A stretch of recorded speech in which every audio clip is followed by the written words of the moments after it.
I have to be totally honest here. I want to just breeze through this Wizards preview. This is just not a roster that I'm excited to talk about.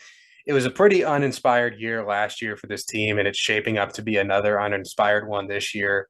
And listen, that isn't to say the Wizards didn't make some solid acquisitions in the offseason because they absolutely did. Getting DeLon Wright and Monte Morris to run point, that's really solid. Monte has been a quality player in this league for a long time, and DeLon Wright was a real pain in my ass during that Miami series, so I think he's fairly underrated. Will Barton, he's a good player. He's going to give Washington some scoring punch when Beal isn't in the game. And from last year, I really like Kyle Kuzma. He was awesome last season. Now that he's finally out from the shadow of LeBron, Avdia and Rui, they're fine too. The roster is fine. It's just totally fine. And I guess my problem with the Wizards is they're just destined for mediocrity. If I'm a Wizards fan, I'm not super thrilled about supermaxing Beal. I think I would have just rather ripped off the band-aid and started this tank via sign and trade, just ship Beal off somewhere and try to get some assets back.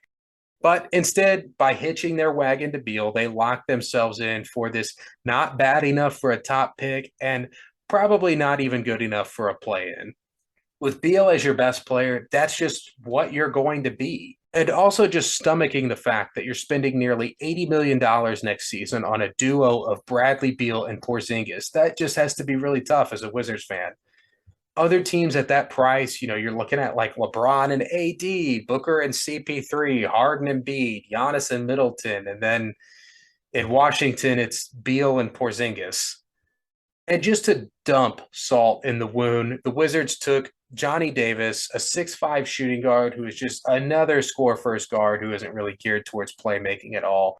Sort of like the player you just gave a supermax to, or the one you just traded Contavious Caldwell Pope for, or Corey Kispert, who you drafted a few years ago and already struggles to find playing time. It doesn't help that he was abominable in the summer league, like just absolutely putrid. And to be fair, that isn't a reason to write Johnny Davis off already. It would be silly to do that for one stretch of bad basketball. We've seen guys who have lit it up in summer league that never did anything in the actual league, and the opposite is true too. But I still worry about his development. There's just a lot of redundancy on this Wizards team at that 6'5" score first shooting guard spot.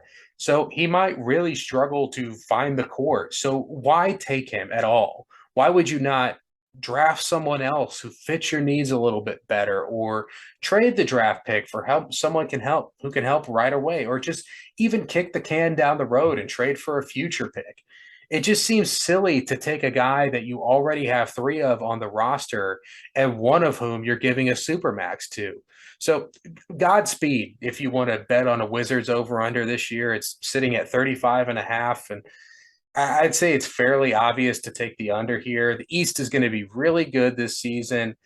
The Wizards won 35 games last year. And sure, Beal missed a lot of that time, but they also got off to a torrent start at the beginning where they were sitting at like the number one seed or something crazy. So that kind of cancels out for me.